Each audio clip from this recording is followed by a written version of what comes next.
La primera vez que besé a otro hombre que no era mi marido fue un jueves a las 6:15 de la tarde, en el portal del edificio donde trabajo. Él olía a cuero y a café fuerte, y me susurró al oído: si seguimos hablando aquí, no voy a poder parar. Yo tampoco quería parar. Y lo peor es que no fue un impulso aislado, llevaba semanas esperando ese momento. Mientras su mano se colaba bajo mi abrigo, pensé en Javier, mi marido, preparando la cena para los niños en casa, convencido de que yo estaba cerrando un informe atrasado. No me siento orgullosa. Pero tampoco puedo fingir que no me atrapó la adrenalina, la sensación de que, por fin, alguien me veía. Alguien que me buscaba con la mirada y no solo para preguntarme si había comprado leche. En ese instante supe que estaba cruzando una línea de la que no iba a haber vuelta atrás. No era un error de cálculo, ni un malentendido. Era una decisión consciente. Y lo que no imaginaba era que, apenas 3 semanas después, Javier iba a enterarse de todo, y su reacción iba a ser mucho peor de lo que yo me temía. Javier nunca fue un hombre impulsivo, y por eso su reacción aquel viernes me descolocó. Yo había salido de la oficina con la idea de pasar por un bar discreto con él, con Marcos, el hombre del portal, pero a última hora me envió un mensaje diciendo que no podía, que le había surgido algo urgente. Cogí el metro a casa y me encontré con Javier en el pasillo de la entrada del edificio. No llevaba el abrigo, así que era evidente que había salido a propósito a esperarme. Me dio un beso en la mejilla, de esos mecánicos que ya ni se sienten, y me dijo que necesitaba hablar conmigo antes de subir. Al principio pensé que era algo relacionado con los niños o con alguna factura pendiente, pero su tono me hizo entender que no. Tenía una calma extraña, como si hubiera repasado las palabras antes de decírmelas. Caminamos hacia el parque que hay al final de la calle, y justo al sentarnos en un banco, sacó del bolsillo una llave que no reconocí. La sostuvo entre los dedos, mirándome sin apartar los ojos, y me preguntó si sabía de qué era. No contesté. Él la giró en su mano y explicó que había encontrado esa llave en mi bolso 2 noches antes, mientras buscaba mi cargador. No pertenecía a nuestro piso, ni al trastero, ni a la oficina, porque ya la había probado en todos esos lugares. Luego añadió que había hecho una copia de esa llave para probarla en el edificio de al lado, en un 3er piso. Me quedé helada. No era cualquier llave. Era la de la puerta de Marcos, la que él me había dado diciendo que así no tendría que esperar en el portal. Javier continuó hablando, pero ya no escuchaba con claridad. Mencionó que había visto a un hombre entrando en ese piso a las 6:10 de la tarde el miércoles, justo cuando yo decía estar en una reunión. También comentó que había observado la luz encendida en esa vivienda hasta las 8, cuando yo aparecí por casa con la excusa de que el metro estaba colapsado. Intenté buscar una respuesta, algo que desactivara lo que claramente ya estaba construido en su cabeza, pero él me cortó diciendo que no quería explicaciones a medias. No levantó la voz, pero cada palabra tenía un peso insoportable. Dijo que no se trataba de una sospecha ligera, que llevaba semanas fijándose en cambios en mi rutina, en mis horarios, en el tono con el que contestaba el teléfono. Recordó que hace un mes me vio bajar a la calle a por pan justo después de que sonara un mensaje en mi móvil, y que volví sin pan y con la chaqueta desabrochada pese al frío que hacía. Me preguntó directamente si tenía algo con el hombre del 3er piso. No respondí, y eso fue suficiente. Se inclinó hacia atrás en el banco, respiró hondo y me dijo que lo sabía. Lo sabía porque el portero le había comentado, con esa ligereza que tienen los que disfrutan del chisme, que me había visto subir más de una vez a ese piso por las tardes. Según él, lo que le confirmó todo no fue la llave ni las horas fuera, sino la manera en que yo bajaba del portal después, más lenta, con el pelo ligeramente revuelto, y con una expresión que él ya no había visto en mí desde hacía años. Javier no gritó ni me insultó. En cierto modo, eso fue peor. Dijo que no entendía por qué había llegado a esto sin siquiera hablarlo, que si estaba tan insatisfecha podría haber pedido una separación. Yo quise replicar que no era tan sencillo, que no era una cuestión de querer destruir nada, pero él me interrumpió diciendo que no buscaba razones. Quería hechos.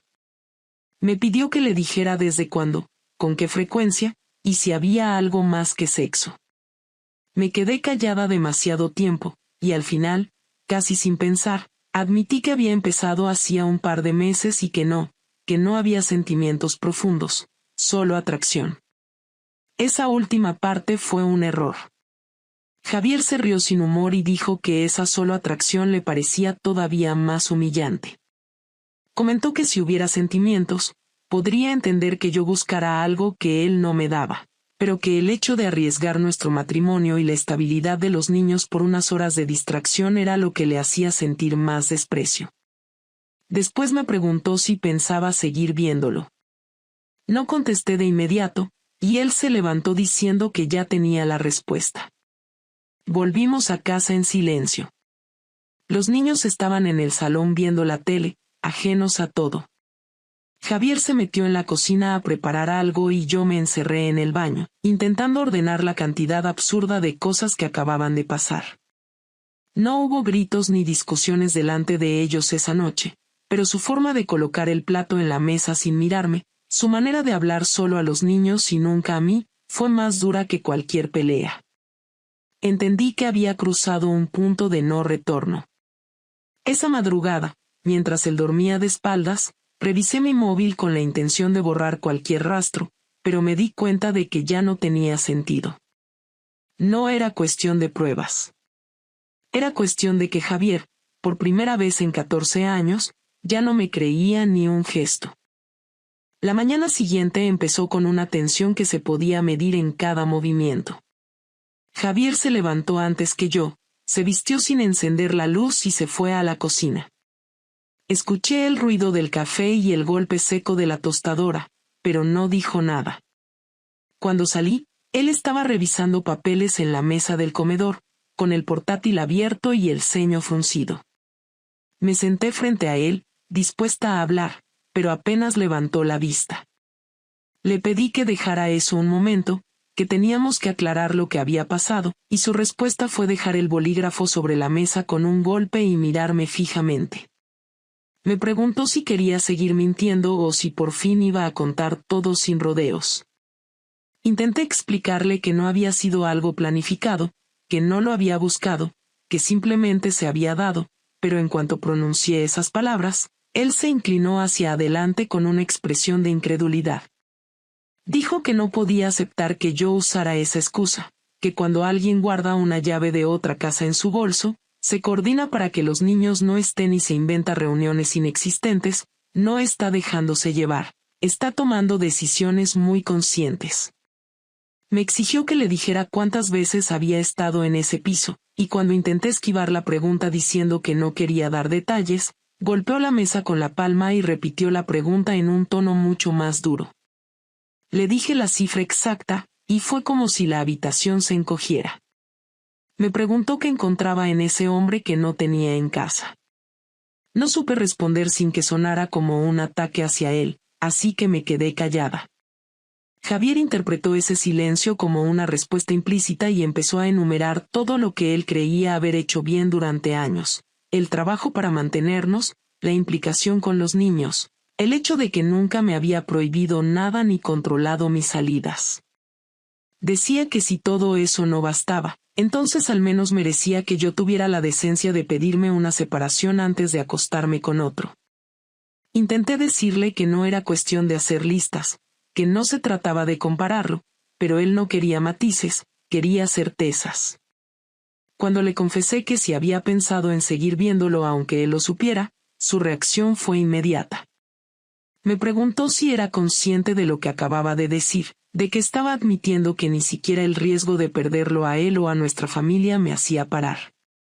Le dije que no estaba segura de nada, que en ese momento no tenía claro qué quería, y eso fue lo que más le enfadó. Me dijo que no entender lo que uno quiere después de tantos años de matrimonio es una falta de respeto hacia todos los que dependen de esas decisiones, incluidos nuestros hijos. Hubo un momento en que pensé que iba a irse de casa de inmediato. Se levantó, cogió las llaves del coche y se quedó mirando hacia la puerta, respirando rápido. Luego las dejó sobre la consola y volvió a sentarse. Dijo que irse así sería darme la ventaja de presentarme como la víctima ante los niños y ante la familia, y que no me iba a regalar ese papel. A partir de ahí, cada palabra fue como una acusación precisa.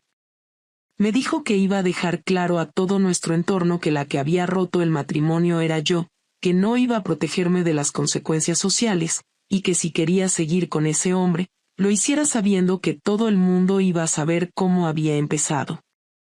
En ese punto dejé de intentar defenderme y pasé a pedirle que pensara en los niños, que evitáramos una guerra abierta delante de ellos. Javier dijo que no tenía intención de arrastrarlos a ninguna discusión, pero que no iba a maquillar la verdad si ellos preguntaban. Me pidió que imaginara la conversación cuando nuestro hijo mayor me preguntara directamente por qué su padre y yo ya no dormíamos juntos. No supe qué contestar. Seguimos hablando durante más de una hora, con él sacando episodios concretos de las últimas semanas y yo tratando de justificarme sin conseguirlo. Me recordó la vez que dije que iba al dentista y estuve 3 horas fuera sin traer ningún recibo ni receta, o aquella otra en que aseguré que tenía que quedarme hasta tarde por un cierre de mes y él descubrió que no había actividad en mi oficina a partir de las 7. Cada vez que intentaba negar algo, él tenía un detalle específico que lo contradecía. Al final, me di cuenta de que tenía más información de la que yo creía y que seguir negando sería simplemente estúpido. Cuando vio que me quedaba sin argumentos, cambió el tono. Me preguntó si quería que esto terminara aquí o si prefería que él tomara medidas. Le pedí que aclarara qué quería decir, y respondió que podía limitarse a pedir una separación de mutuo acuerdo o podía ir más allá y recopilar pruebas para un divorcio contencioso en el que quedara claro que yo era la culpable. Su voz no tembló al decirlo, y eso me dio la certeza de que hablaba en serio. Le pedí tiempo para pensar, pero dijo que no era él quien necesitaba tiempo, que yo ya lo había tenido de sobra mientras jugaba a 2 vidas. En un momento de desesperación le dije que no todo estaba perdido, que podíamos intentar terapia de pareja. Javier se rió, una risa breve y seca, y dijo que no pensaba sentarse delante de un extraño para escucharme decir que lo nuestro se podía salvar mientras yo seguía manteniendo un vínculo con otro hombre. Según él, la terapia podría servir si yo ya hubiera roto todo contacto y estuviera dispuesta a trabajar de verdad, pero no mientras mi mayor preocupación fuera decidir si seguir viendo a Marcos. La conversación terminó cuando él decidió levantarse y ponerse a trabajar en el ordenador, ignorando cualquier intento mío de continuar. Me dejó claro que a partir de ese momento no iba a insistir en hablar hasta que yo le diera una respuesta definitiva sobre lo que pensaba hacer. No hubo gritos finales ni portazos, solo la sensación de que ya no había nada pendiente de aclarar para él, y que todo lo que viniera después dependería únicamente de mi elección. El lunes siguiente fue distinto desde que abrí los ojos.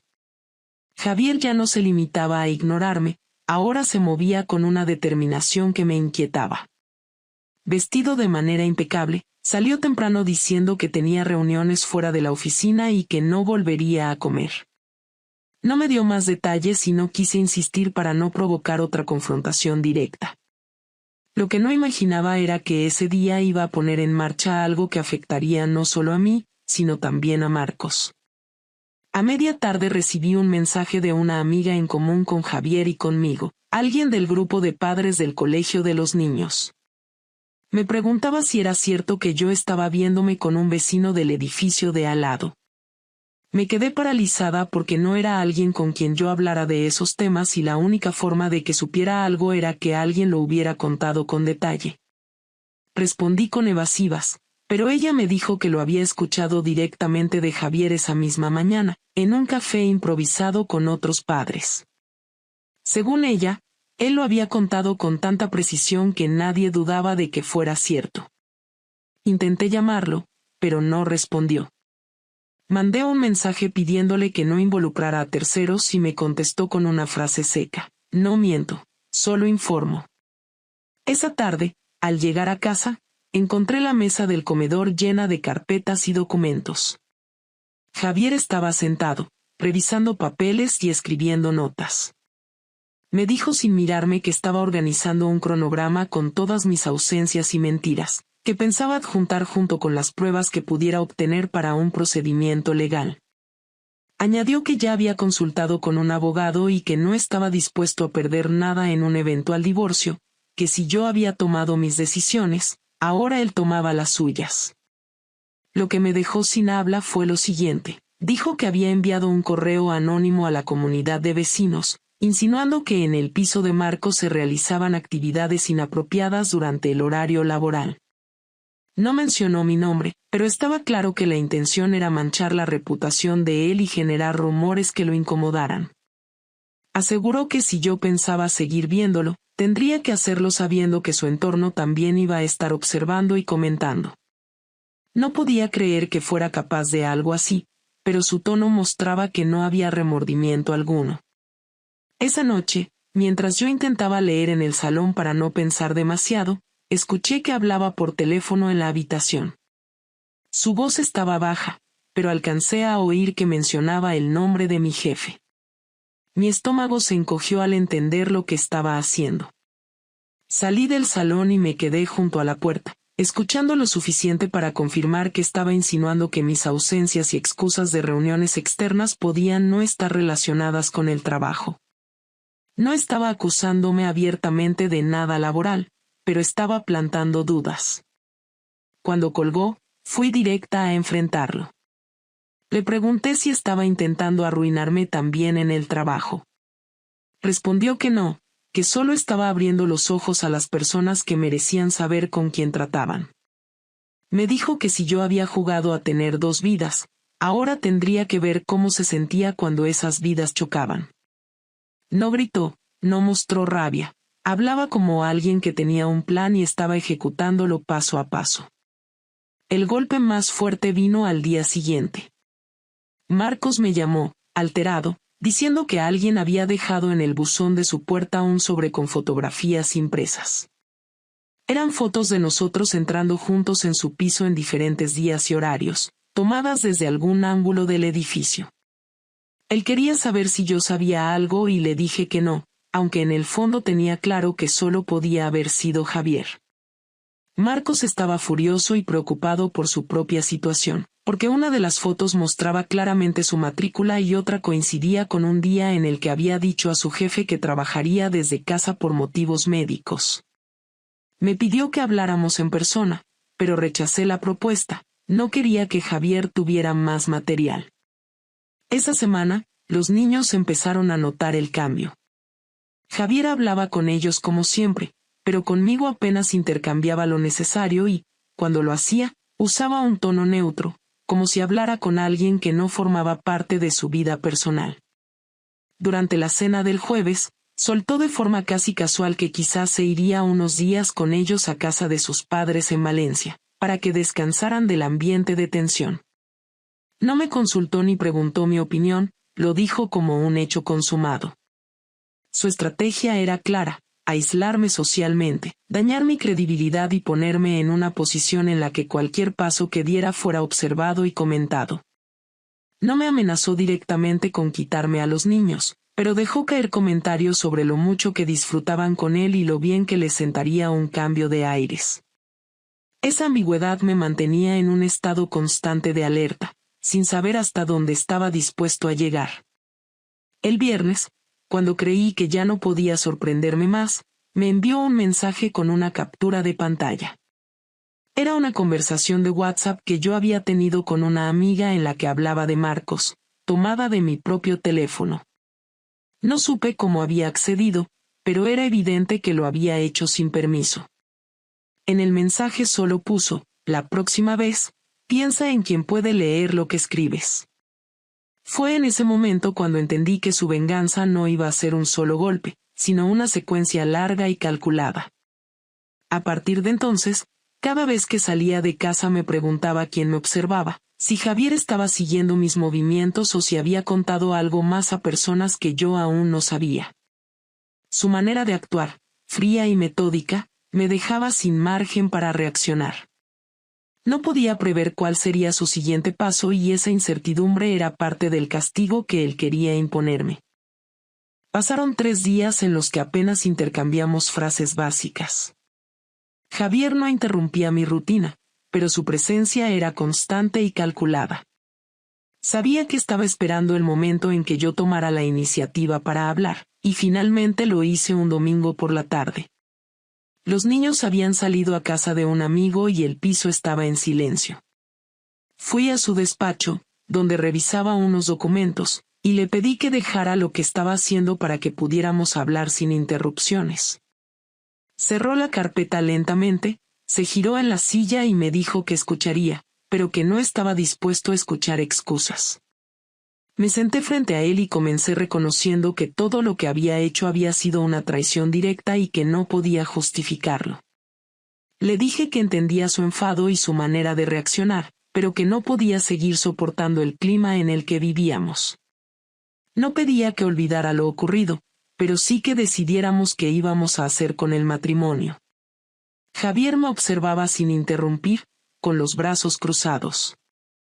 Cuando terminé, me preguntó si con decidir me refería a que él aceptara seguir conmigo como si nada o si estaba preparada para asumir las consecuencias de una separación.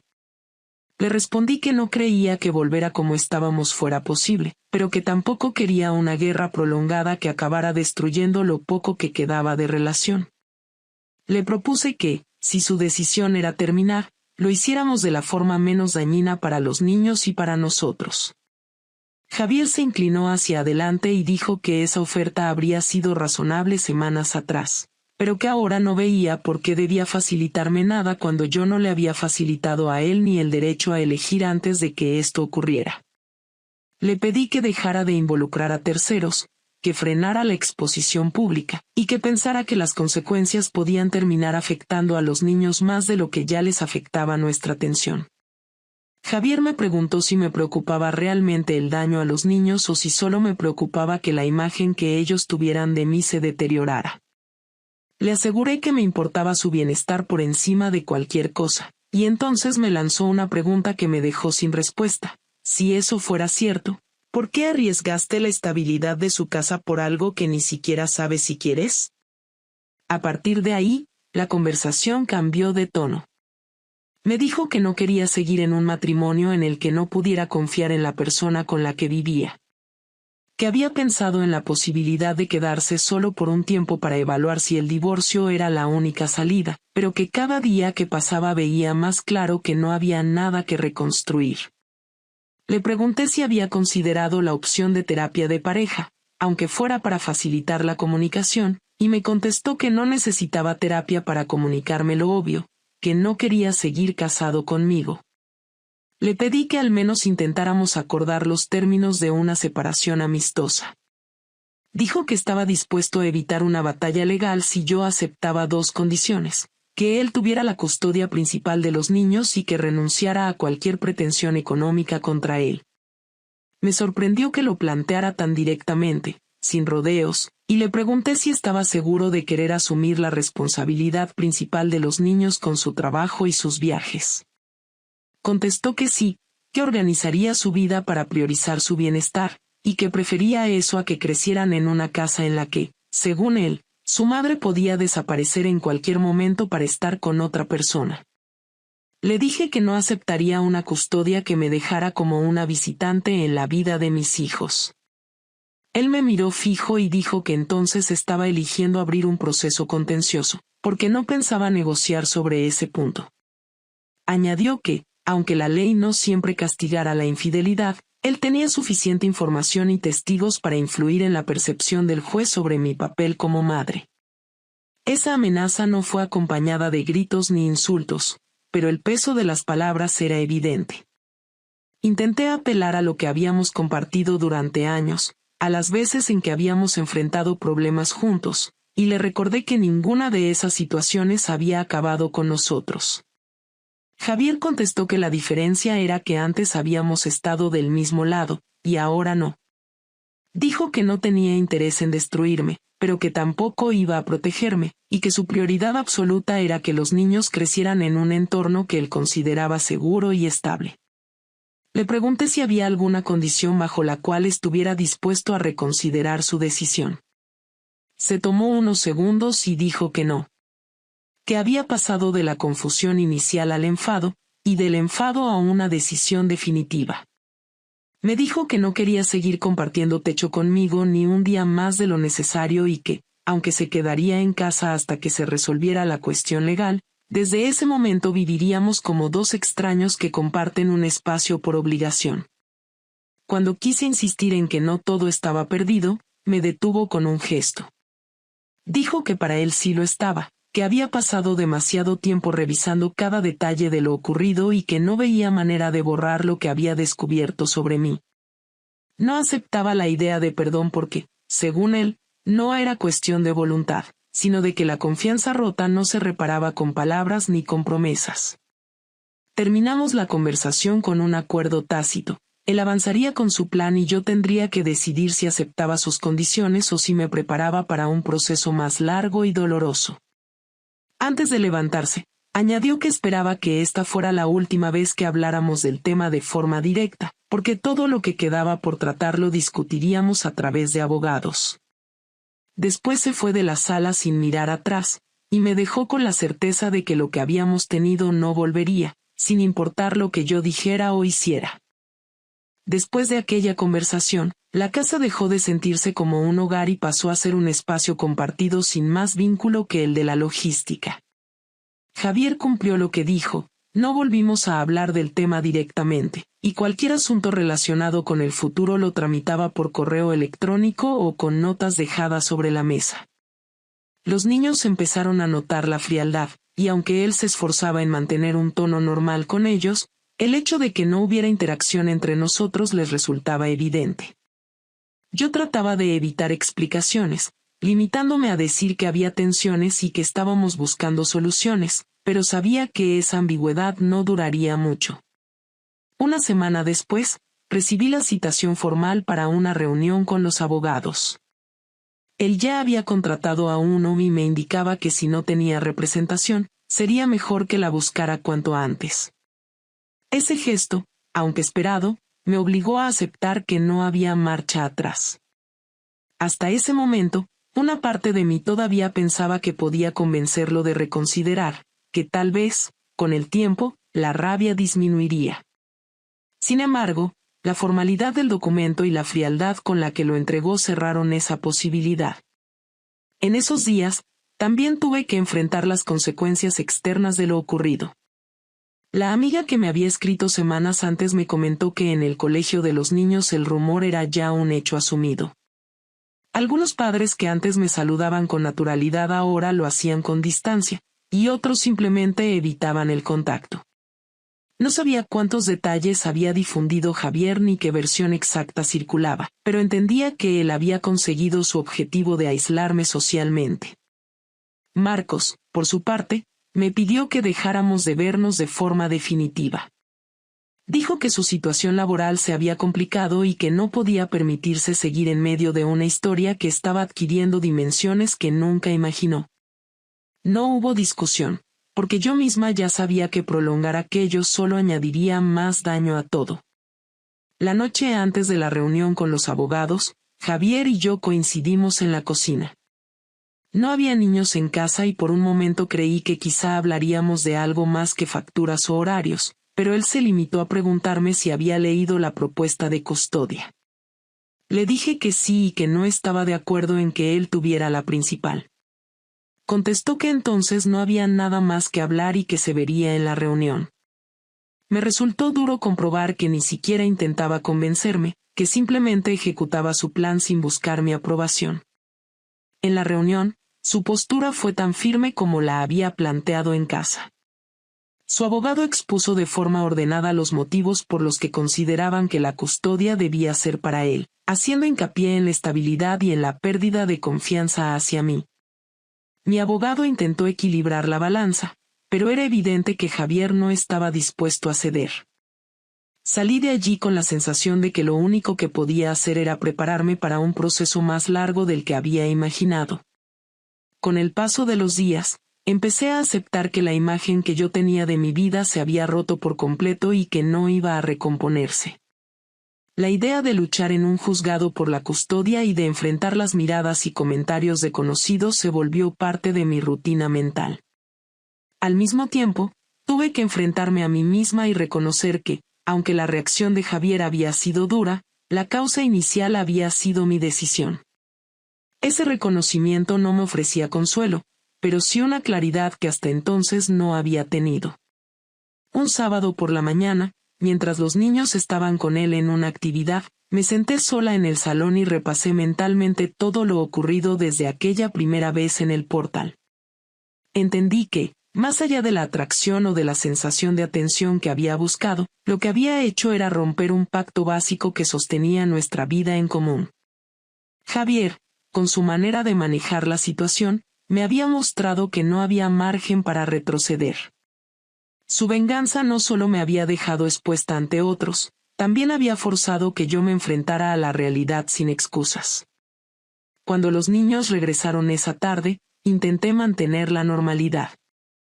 Les preparé la merienda, pregunté por su actividad, y evité cualquier indicio de lo que pasaba entre su padre y yo. Sin embargo, mi hijo mayor me preguntó directamente si íbamos a separarnos. La pregunta me golpeó más que cualquier comentario de Javier. Le respondí que estábamos tomando decisiones y que cuando hubiera algo definitivo, él y su hermana serían los primeros en saberlo. Me miró con seriedad y asintió, sin insistir. Con el tiempo, entendí que el final de nuestro matrimonio no se iba a definir en una sola conversación ni en un único documento legal. Sería un proceso de meses, con cada paso marcando más distancia entre nosotros. Acepté que, una vez tomada la decisión por su parte, yo solo podía elegir la forma en que iba a transitar ese camino. Ya no buscaba reconciliación ni esperaba que cambiara de opinión. Mi objetivo era minimizar el daño a los niños y mantener, dentro de lo posible, un vínculo civilizado con él. La última noche que compartimos techo antes de que él se mudara temporalmente con los niños a casa de sus padres, coincidimos en el pasillo. Me miró, sin rencor pero sin afecto, y dijo que esperaba que de todo esto al menos aprendiera a medir el alcance de mis actos. No respondí. Lo vi marcharse con una maleta y supe que, aunque legalmente el proceso apenas comenzaba, en lo personal ya había terminado. Aceptar lo que había hecho y lo que había perdido no me devolvía nada, pero me dejaba claro que lo siguiente dependía de mí. No podía deshacer las decisiones que me habían llevado hasta allí, pero sí podía decidir cómo iba a construir lo que viniera después. Esa fue la lección final, dura y sin adornos, de una historia que empezó en silencio y terminó con cada parte siguiendo su propio camino.